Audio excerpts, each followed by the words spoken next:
Oral questions by members. Leader of the Official Opposition.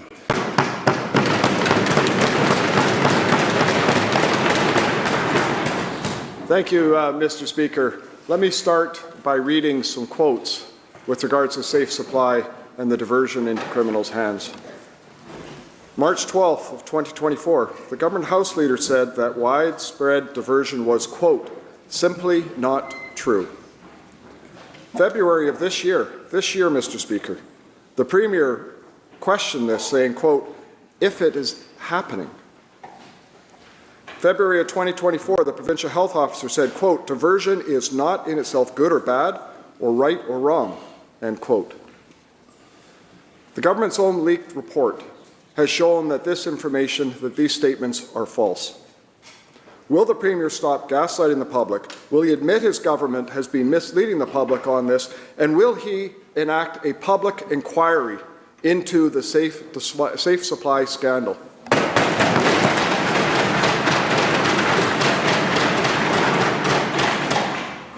Honourable Premier.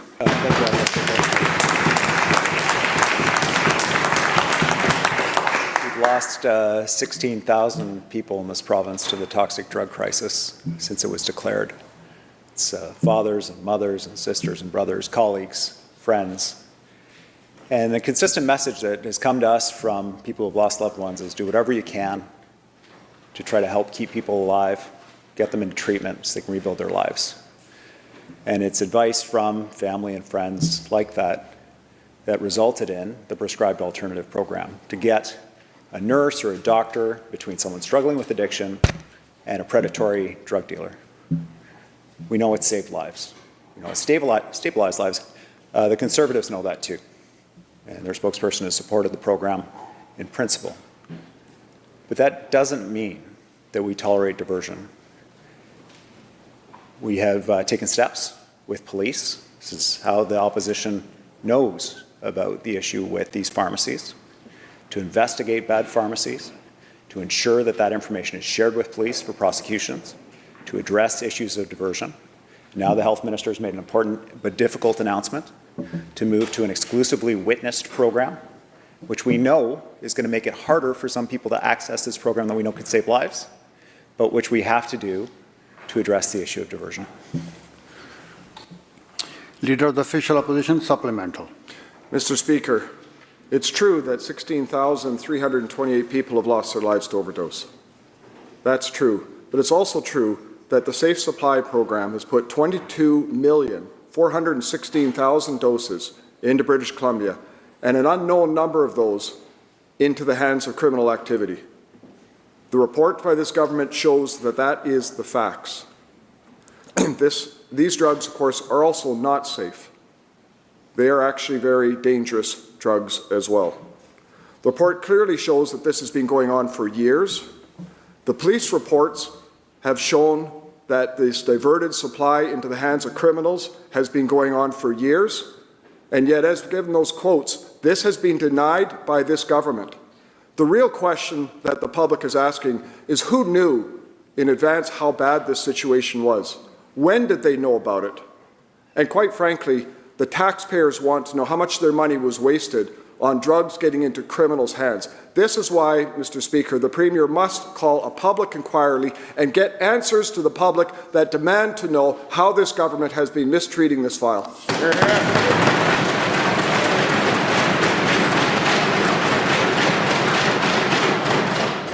Premier. Honourable Speaker, the risk of pharmacies diverting opioids existed before the prescribed alternative program. It exists after. The entity within the Ministry of Health that was set up. Members, Premier has the floor. The entity within the Ministry of Health that was set up to investigate pharmacies was set up in 2014 by the BC Liberal government because of issues related to the diversion of opioids.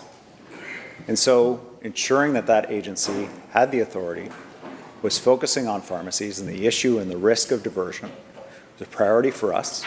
We ensured that they had the resources to do that. It resulted in a very significant investigation, which they were briefing police on. That's how the opposition knows about this. It has resulted in criminal investigations that are ongoing. with the College of Pharmacy to shut down bad actors, and the unfortunate and difficult but necessary decision to move to a witnessed-only program, which we know will compromise the access of people who need this program to stay alive, but we have to do to ensure that we're addressing the risk of diversion. Member for Surrey Cloverdale. Mr. Speaker, the Premier and his government want you to believe that this is a problem with bad pharmacies, that it's bad actors. But this isn't a problem with bad pharmacies. This is a problem with bad policy, and the bad actors are members of this government and bureaucrats working under the supervision of this Premier who have been gaslighting British Columbians for more than 2 years.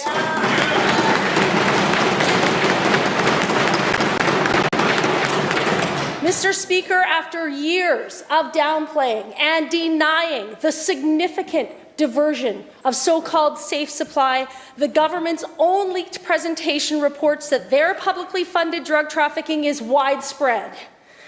Taxpayer-funded safe supply went from prescribing 577,000 pills in 2020 to more than 22 million pills and fentanyl patches in the last 2 years. Wow. This is increasing the risk of population-level harms, with unknown quantities, Mr. Speaker, being trafficked provincially, nationally, and internationally. The public has a right to know, how could this happen? Now that the Premier recognizes his experiment has failed, when will he call a public inquiry?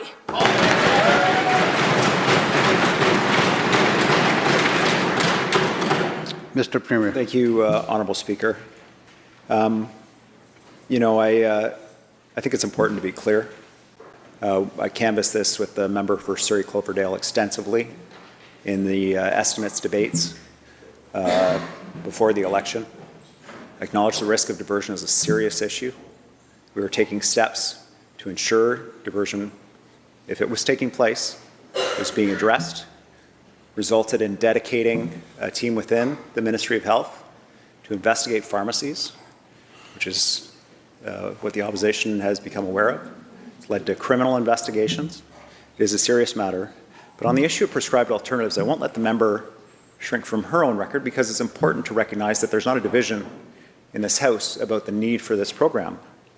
February 17th on CKNW, the member said, "Conservatives, we know that there's a role for these drugs to be used to help people, to be titrated to other medications, to stabilize people." Well, I agree entirely. The unfortunate thing is some people are going to lose access to this program because of a difficult decision to move to witnessed ingestion only. And that's an unfortunate thing, but it's a necessary thing to address the issue of diversion. Surrey Cloverdale, supplemental.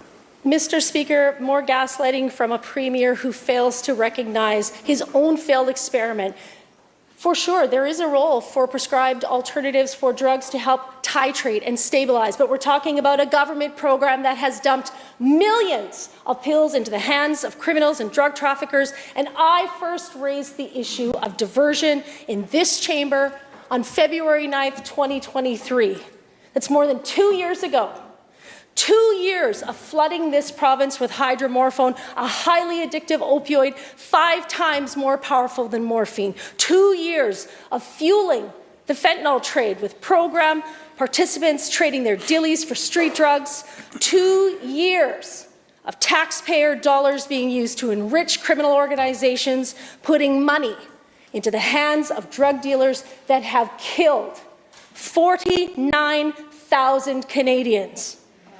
Mr. Speaker, British Columbians have the right to know, how did this happen? When will the Premier call for a public inquiry?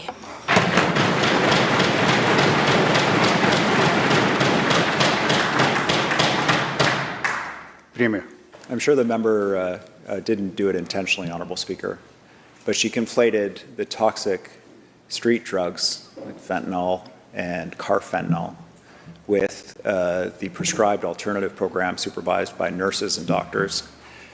We've lost more than 16,000 people, the toxic drug crisis, and the prescribed alternative program, what I understood the member previously supported when she said the government has introduced a safe supply where they're giving hydromorphone and other drugs, slow-release morphine, they give it to individuals to help them get off illicit drugs, and that we need to continue exploring. Or when she said, this government was said to be exploring options for pharmaceutical alternatives to illicit drugs, and that's what they should be doing. That's October 26th, 2023. As recently as February, supported the program. It's an important program to save lives, but that doesn't mean that we tolerate. Premier will continue. Doesn't mean that we tolerate diversion. And to prevent diversion, we have to take the unfortunate but necessary step of moving to a witness-only. Members. Premier. Moving to a witness-only program, which will restrict access to the program for some people who are struggling with addiction, especially in rural areas. But we have to take that step in order to ensure that the public is protected. And we'll continue to support the ongoing police investigation, the college investigation into these pharmacies as best we can. Member for Skeena. Thank you, Mr. Speaker. While this NDP premier was saying that diversion wasn't happening, his government knew that the police were investigating. Then Minister of Mental Health and Addiction said, quote, "I would say again that I have not heard directly a concern from law enforcement or seen evidence from law enforcement of safe supply being diverted," end quote. To the Premier, through you, Mr. Speaker, will he finally admit that the NDP's safe supply program has failed and it has only fueled BC's drug crisis? Premier.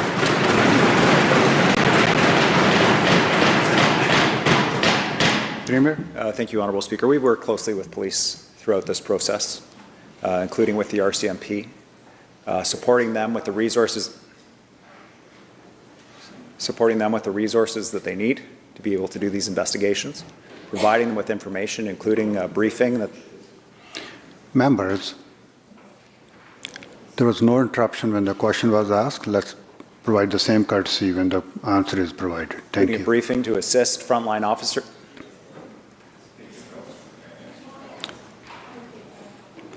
Including a briefing to assist frontline officers in being able to identify diverted drugs. And I think that's one of the reasons why because we have been engaged in this work together, the Association of Chiefs of Police issued a statement today stating that they recognize the importance of harm reduction measures, including safe supply and addressing the ongoing toxic drug crisis, and noting with approval the move by the province to move to witness ingestion, saying, quote, "It is equally essential that these programs are structured in a way that prevents unintended consequences, including the illegal redistribution of prescribed substances." We agree entirely. That's why we've taken the step of moving to witnessed ingestion. It's a challenging decision because we know it'll limit access of some people to the program, but it's a necessary step, and glad to have the support of the police in taking this step. Member for Skeena supplemental. Thank you, Mr. Speaker. That really wasn't an answer. 14 years ago, I was a homeless addict living on the downtown east side. And I can tell you that the people that are going to die today and tomorrow deserve better than that answer.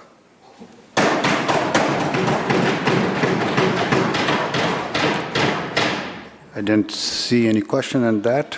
Thank you very much. Let's move on to member for Prince George Wayalmount. Thank you, Mr. Speaker. 50 bags of drugs, 700 pills, including fentanyl, methadone, methamphetamines, and cocaine, which according to the Prince George RCMP, a significant portion of which was diverted from safe supply.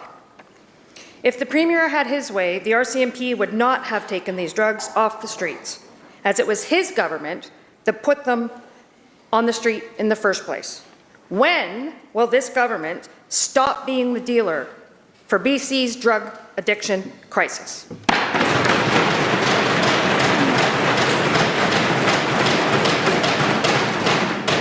Mr. Premier. Oh, Honourable Speaker, that is completely false and regrettable. You know, it was when the Leader of the Opposition was in Cabinet. Drug dealers walked into BC casinos with hockey bags full of money, with impunity, after repeated warnings. That was happening. Refused to take action. Now we have unexplained wealth orders. Member. Now we have unexplained wealth orders in 4 different cases being used against people who have astonishing wealth with no apparent means of producing it. We seized the Hells Angels clubhouses. Let me tell you, since 2020, Members come to order. since 2020, police have seized over 1,800 firearms, 20 million in illegal cash and assets, and over 15,000 kilograms of illicit drugs and precursor chemicals. We provided witness protection to people coming forward to provide evidence against gangsters. It resulted in 80 different prosecutions of gangsters in this province, successful prosecutions, putting gangsters behind bars. Steps that Leader of the Opposition could have taken when he was on this side of the House. So I urge the member to look into her own leader's history before suggesting that this side of the House has done anything except attack organized crime from day one. Members, that's enough. Member, Premier, conclude, From please. day one, Honourable Speaker. Thank you. Prince George Will, supplemental. Mr. Speaker, thank you. The Solicitor General and the Premier may remember Sean Wright, the recently retired superintendent from the Prince George RCMP detachment. He said criminalization is, quote, the most horrific failure of public policy, unquote. Sean Wright, PG Citizen, August 14th, 2024. The RCMP know that the NDP's policies are a failure. Does the Minister of Public Safety stand with the RCMP and will support the call for a public inquiry into the safe supply now?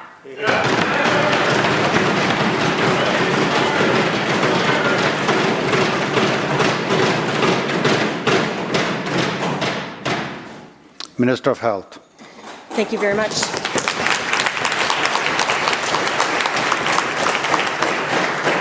Thank you very much, Honourable Speaker. I think what the public wants most to know is that we are doing everything we can to save people's lives during a time of a toxic drug crisis that has impacted thousands of people. Not one person in this House, I bet, has not been touched by this crisis. And that's why we're taking every tool that we can and using it in a way that is evidence-based and is working to save people's lives, like the Prescribed Alternatives Program. Today, as has already been canvassed and as the Premier has said, difficult decisions were announced around how we can ensure the integrity of this program in a way that keeps people safe, the people who are using prescribed alternatives and the people living out in our communities, keeping people safe together. The public wants to know we're doing everything we can. And Mr. Speaker, that is exactly what we're doing. And we're going to stay focused on that, not just through the Prescribed Alternatives Program and making the changes that we've announced today, but by continuing to build the spectrum of supports that people need. Everything from prevention to treatment and recovery, building out that seamless system of recovery to help people in the best way possible. Thank you.